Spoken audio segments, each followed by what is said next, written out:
fazer do Scratch o meu numeroso personagem da semana.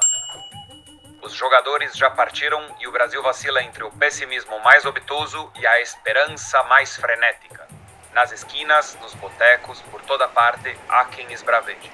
O Brasil não vai nem se classificar. E aqui eu pergunto, não será esta atitude negativa o disfarce de um otimismo inconfesso e envergonhado? Eu vos digo, o problema do Scratch não é mais de futebol, nem de técnica, nem de tática absolutamente. É um problema de fé em si mesmo. O brasileiro precisa se convencer de que não é um vira-latas e que tem futebol para dar e vender lá na Suécia. Uma vez que se convença disso, ponha-no para correr em campo e ele precisará de 10 para segurar, como o chinês da anedota. Insisto, para o Scratch, ser ou não ser vira-latas? Eis a questão.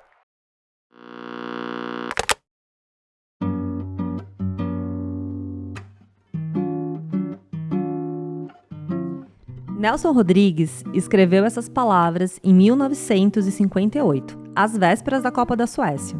Naquela crônica memorável, Complexo de Vira-Latas, o dramaturgo capturou algo que ia muito além do futebol. Ele falava de uma ferida aberta na subjetividade brasileira, uma sensação voluntária de inferioridade diante do resto do mundo. O brasileiro como um narciso às avessas, alguém que se desdenha, que desvaloriza tudo que é seu. A gente se identifica com quem tem pedigree, percebem? A elite brasileira baba pelo pastor alemão, suspira pelo poodle francês, se derrete pelo golden retriever americano, quer o certificado, a linhagem, o carimbo de raça pura. Como se pureza fosse sinônimo de potência, como se a mistura fosse uma falha e não uma força. Mas e o caramelo? Ah, o caramelo. Esse não tem pedigree. Não tem certificado, não tem ancestralidade documentada em cartório. O caramelo é filho de quem apareceu, neto de uma cruz improvável, bisneto de um encontro na esquina. Mas de onde vem isso? Por que nos humilhamos? Por que rimos de nós mesmos de um jeito que dói?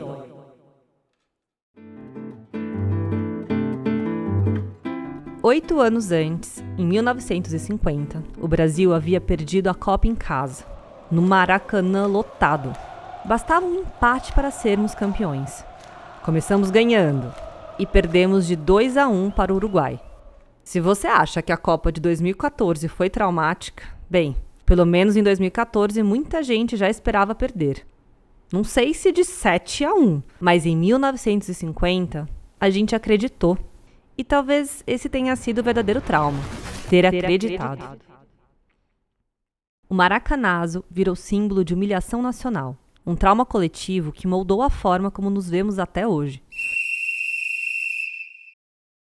Nelson Rodrigues chamou isso de Complexo de Vira-Latas, publicado originalmente na revista Manchete Esportiva em 1958. Mas o que é exatamente isso? E o mais importante, será que é só nosso? Spoiler, não é. Mas a gente faz questão de achar que sim, porque até na inferioridade a gente quer ser campeão. E mais, o que o humor tem a ver com isso? Por que rimos, de que rimos, e quando o riso liberta e quando ele aprisiona?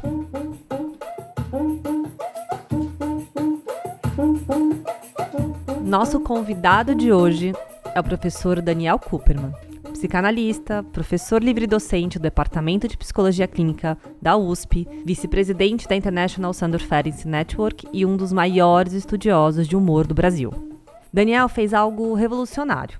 Ele mostrou que a estrutura da piada é a mesma estrutura do trauma. O seu artigo O Complexo de Vira-Lata, Identificação com o Agressor, Auto-ódio e Pulsão de Repouso, que está na Revista Brasileira de Psicanálise, vai nos acompanhar nessa minissérie.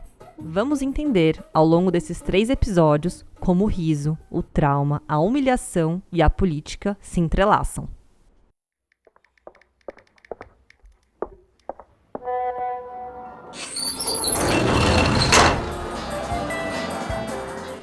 Eu sou a Fernanda Fázio e este é a Hora da Pressa, um podcast onde a gente faz exatamente o oposto do que a internet manda.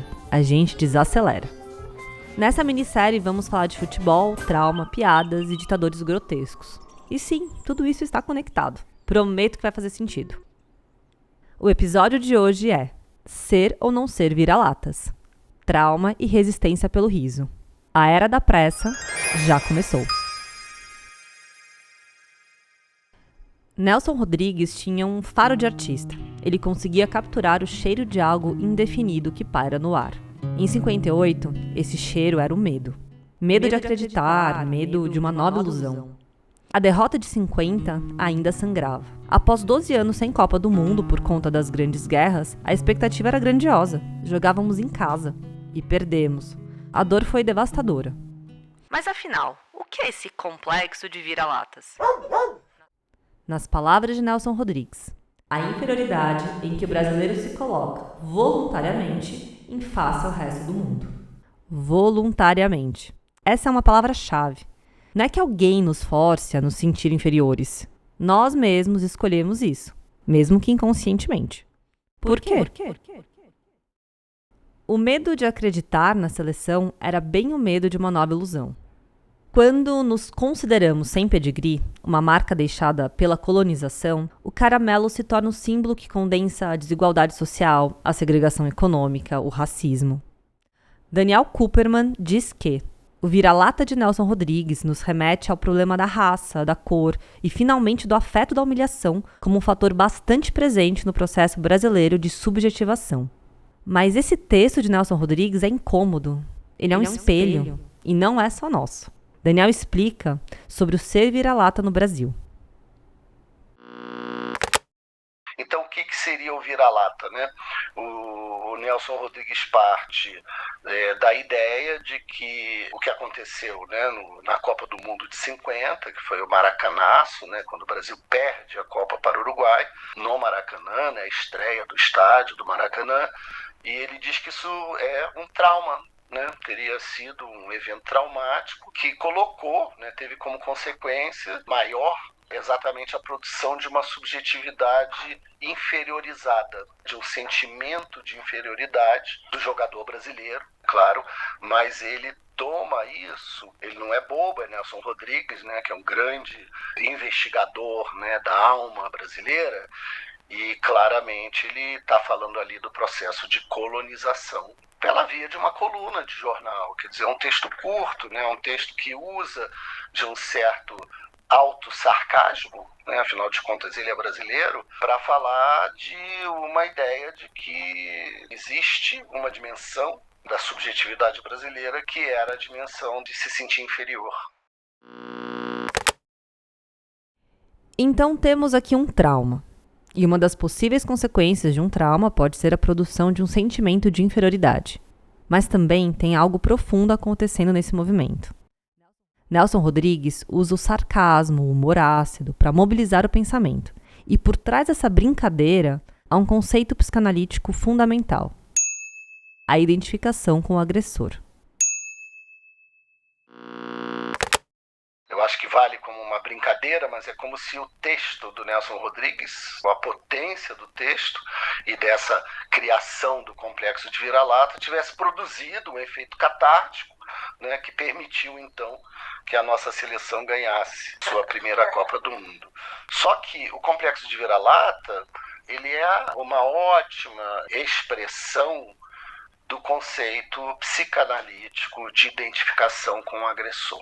E eu acho, então, voltando a essa ideia, eu acho que é um conceito que ainda merece ser muito explorado, o de identificação com o agressor, que justamente para o Ferenczi, aí é que começam, né, as afinidades, os cruzamentos possíveis, Nelson Rodrigues e Sandor Ferenczi, que é essa ideia de que é decorrente de um evento traumático, né? Um dos destinos possíveis do evento traumático é colocar o sujeito numa posição de vítima, como se essa posição fosse se cristalizando e, consequentemente, numa posição humilhada, né? E numa posição identificada com o agressor, que é o autor do evento traumático, quer dizer, quem comete, né, uma violação, uma violência que produz traumatismo.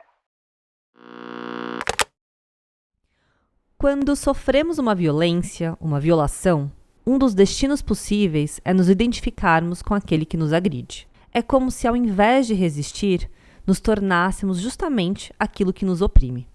E o complexo de vira-latas é uma expressão perfeita disso. A gente internaliza a humilhação e passa a se humilhar. Mas será que só o Brasil sofre dessa condição? E discutindo essa ideia hoje em dia, a gente percebe, isso foi um feedback que eu tive de um colega, que é um psicanalista português, que ele dizia assim, é o Jorge Câmara, né, um amigo nosso, ele diz, veja, não é prerrogativa do Brasil ou dos países colonizados, né? Nós portugueses também temos complexo de vira-lata e se você olhar dentro de todos os países, como nós vivemos cada vez mais, né, como efeito, eu acho que o efeito do neoliberalismo mesmo, né, em sociedades que vão acentuando desigualdade, vão acentuando regimes de opressão bastante diferentes dentro de uma mesma sociedade, né? Então você tem o complexo de vira-lata em todos os lugares. Ou a possibilidade do complexo de vira-lata, que é a identificação com o agressor. Não há lugar do mundo, né? Não há sociedade, não há país, onde a gente não pode encontrar esses regimes de opressão, né? De humilhação, seja de grupos, né? Minoritários, ou seja de grupos subalternizados. Então a gente pode falar, se a gente pensar no Brasil hoje, né, os problemas que a sociedade brasileira enfrenta, vamos pensar, desigualdade social e econômica intensa, né? Está presente, claro que nos países mais ricos é um pouco menos ruidoso, mas você tem homeless nos Estados Unidos, você tem na Europa pessoas na rua, porque a ideia do 1% da pirâmide, né, que detém 90% da riqueza do mundo, não é algo que acontece só no Brasil, é mundial. Se você pensa a violência doméstica, a violência contra a mulher, os feminicídios, você vai encontrar isso em todos os países, né? Se você pensar o racismo e as suas variantes, né? Então, racismo, antissemitismo, islamofobia, preconceito contra asiáticos, você vai encontrar isso no mundo inteiro. E por aí vai. Então, o complexo, né, de vira-lata, ele existe em estado potencial por todos os lugares, né? Pelos 4 cantos deste planeta. Argentinos têm, mexicanos, irlandeses, toda a ex-colônia tem. A gente tende a achar que só os países colonizados carregam essa marca. Mas onde houve opressão e humilhação, lá está ele, latente, esperando para se manifestar. Logo, portugueses também têm o complexo de vira-latas. É quase reconfortante, não? Descobrir que a gente não é especial nem na nossa neurose coletiva. Mas tem uma diferença. A gente transformou isso em crônica de jornal esportivo. Só podia ser no Brasil.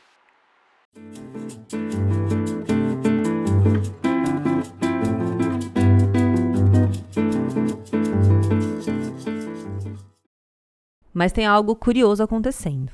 Uma reviravolta. E tem um fenômeno curioso, né? Porque existe uma reviravolta do jogo proposto por Nelson Rodrigues, que era exatamente, veja, comparar, né, um jogador da seleção ou um ser humano a um cachorro vira-lata é algo muito, de um lado, assim, muito agressivo, né, num certo sentido, ofensivo, e ao mesmo tempo tem um humor nisso. Então o Nelson Rodrigues usa desse humor ácido, né, eu falei de alto sarcasmo, para mobilizar pensamento. Isso serve para mobilizar pensamento, né? Hoje, você vê, passados, né, mais de 7 décadas, o vira-lata se tornou um emblema de orgulho nacional. Quer dizer, é como se fosse uma reviravolta, a partir, claro, né, de todo um pensamento, né, uma potência de um pensamento decolonial ou contracolonial, houve a positivação do vira-lata. E o vira-lata, ele tem muitas virtudes, né? Hoje, o vira-lata se tornou um emblema de orgulho nacional. É uma reviravolta, um pensamento contracolonial. O vira-lata passa a ser visto como um caramelo de muitas virtudes. Porque o caramelo, ele não tá nem aí pro pedigree. Ele não passa a vida tentando provar que é outra coisa, que veio de outro lugar, que merece estar na vitrine de pet shop chique. O caramelo assume. Sou vira-lata, sou mistura, sou gambiarra genética e sobrevivo a tudo. Ele não nega o que é para tentar ser um golden. Ele não late com sotaque importado depois de passar 2 semanas em um canil gringo. Mas o complexo de vira-latas não é apenas uma metáfora poética de Nelson Rodrigues. Ele tem uma estrutura psíquica específica. Para começar, a identificação com o agressor não é um mecanismo simples. Identificação com o agressor. Você se torna aquilo que te machucou. Só que o algoz ele fica intrapsíquico. No artigo do Daniel, ele propõe 3 formas clínicas para entender o fenômeno.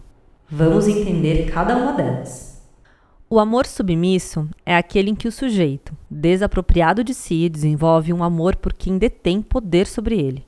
A imagem mais evidente é a síndrome de Estocolmo, mas não só. É a mulher, por exemplo, que depende financeiramente e psicologicamente de um homem violento. É uma forma de regressão à dependência absoluta. O amor submisso, né, ele de algum modo nos ajuda a entender de uma maneira mais social e política uma dimensão o que o Freud chamou de masoquismo, né? O Freud usou essa terminologia, né, o masoquismo feminino, o masoquismo moral, como se as mulheres tivessem uma tendência, uma posição submissa, mas sem considerar que o masoquismo feminino muitas vezes é uma resposta defensiva a uma violência efetivamente, né, exercida no regime patriarcal. É um contexto de violência permanente, enraizada culturalmente, estruturada na sociedade, que produz relações abusivas. Daniel ainda completa. Então, a identificação com o agressor ela é mais rica, num certo sentido, para a gente conseguir, de alguma maneira, pensar empaticamente, né, como que certos mecanismos de defesa se impõem sobre os sujeitos. E, ao mesmo tempo, nos ajuda a tirar o campo da psicopatologia de uma perspectiva muito individualizante. A identificação com o agressor nos ajuda a tirar a psicopatologia de uma perspectiva individualizante. Não é a mulher que tem problema. É justamente um contexto de violência que produz essa defesa psíquica. A segunda forma é o ódio destruidor. A segunda eu chamei de ódio destruidor, porque é um sujeito que sofreu uma violência, ele se torna um perpetuador do ciclo de violência. E aí nós temos N exemplos, né? E no que toca diretamente nesse problema que te interessa, Fernanda, do humor, a gente pode pensar o que aconteceu na França em 2015, um evento, né, que transforma o nosso modo de entender o fenômeno do humor na vida social, que foi o atentado ao jornal Charlie Hebdo. Mas quem comete esse atentado, né, são 2 irmãos, os irmãos Kouachi, que são membros da comunidade islâmica que sofre efetivamente segregação, que vive nas periferias, que sofre uma série de humilhações na sociedade francesa. Então, para esses foram chamados de terroristas, né? Sim, foi um atentado covarde, né? Morreram 12 pessoas, entre profissionais do jornal, policiais, etc. Mas é muito evidente, né, que o ódio destruidor aí se impôs por uma resposta a uma ofensa, ao que foi entendido como uma ofensa. A ofensa ao profeta Maomé e, consequentemente, né, ofensa a essa população que cultua, então, o profeta Maomé.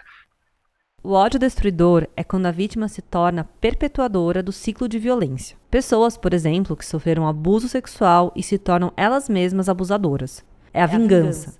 Mas a vingança não deixa de ser um aprisionamento na figura do agressor.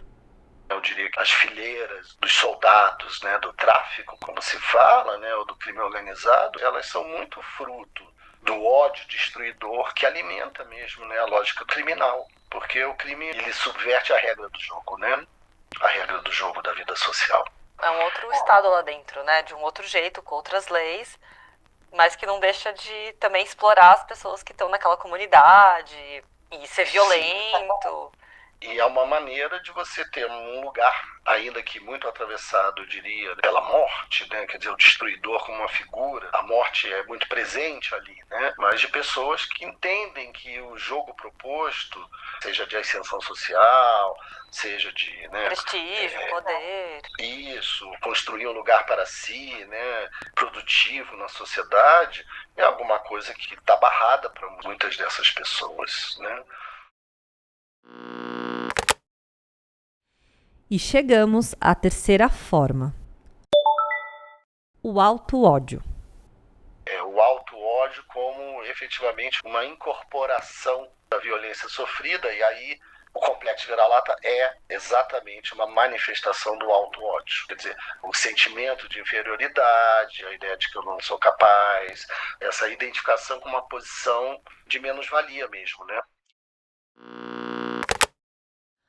O auto-ódio é a incorporação da violência sofrida. É o complexo de vira-latas em sua forma mais pura, a identificação com uma posição de menos-valia. Você não ataca o outro, você ataca a si mesmo. Você se torna o próprio autor da sua humilhação. Pense em um superego tirânico e muito rígido. Então você pode falar em superego, mas você pode falar, olha, aqui eu tenho uma resposta a eventos efetivamente traumáticos, a violações, a estratégias de não reconhecimento e por aí vai, né? Então são três figuras, né? Amor submisso, ódio destruidor e auto-ódio. Amor submisso, ódio destruidor e auto-ódio. 3 destinos da humilhação. Essas 3 faces, elas sempre existiram. Mas na era da pressa, elas ganham um palco gigantesco. Porque a internet não apenas reproduz essas dinâmicas. Ela amplifica, ela acelera, ela transforma tudo em entretenimento. E é aqui que as coisas ficam realmente assustadoras. É como escolher entre 3 portas num game show macabro. E atrás de cada porta, uma forma diferente de lidar com humilhação. A boa notícia? Existem outras portas. A má notícia? A gente precisa construir essas portas. E isso dá trabalho. Porque o pedigree, no fundo, é uma prisão. É uma fantasia de pureza que mobiliza, que engessa, que impede a mutação. Poderia o caramelo nos tirar disso? Ele é híbrido, adaptável, resistente. Criatura das ruas, das sobras, das frestas. Ele inventa modos de existir onde o cachorro de raça morreria de tédio ou de falta de ração importada. Se conseguirmos ser caramelo sem vergonha, assumir a mistura como potência e não como falta, celebrar a gambiarra como método e não como precariedade, será que estaríamos mais livres? Livres do olhar do colonizador, desse tribunal interno que fica repetindo: você não é de raça, você não presta, você não tem pedigree. Mas na era da pressa, algo mudou. Eu disse que ia dar trabalho. Essas 3 faces ganharam um palco gigantesco. Um palco iluminado por telas de LED, alimentado por algoritmos e aplaudido por milhões de likes. No próximo episódio, então, a gente vai entrar na bolha. Vamos entender como as redes sociais transformaram o amor submisso em seguidores fanáticos. Como o ódio destruidor vira cancelamento em massa. E como o auto-ódio se torna meme de autodepreciação. E vamos falar de um personagem que personifica tudo isso: Bolsonaro. Ubo brasileiro. Vamos entender como a máscara fascista do ridículo usa a humilhação como método político. E spoiler, você está na bolha. Eu também estou na bolha. E a gente nem percebe.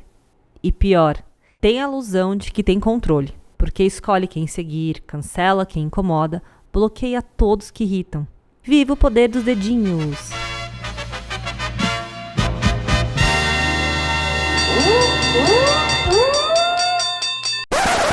Porque o problema não é só ter o complexo de vira-latas.